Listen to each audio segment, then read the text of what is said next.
Yes, sir.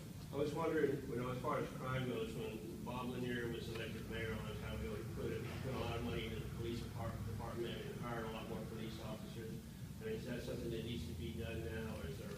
I'm wondering. I mean, what's the deal with this? It seems like the city doesn't have money. Is it maybe the neighborhood traffic management was cut way back? I mean, is it like whatever's going on with crime, is that a factor of not having money? And if so, why would that be? Well, I think everything to a certain degree comes down to money and the way you're going to spend your resources, but also that's another reason I'm really interested in technology.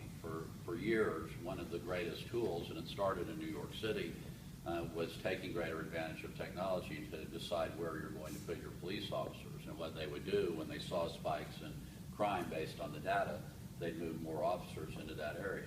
They would tell you that we do that here in the city of Houston, but we really don't to the full extent.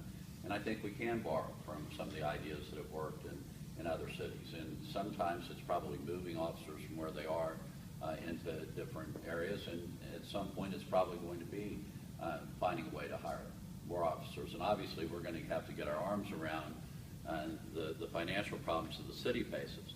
But I'm not going to spend the entire campaign running around and telling people the sky's falling, because A, I don't believe it is, and B, there are other cities that face far worse financial problems than the city of Houston, and they've dealt with them. There are a lot of smart minds out there. We can figure out a way forward, and we will.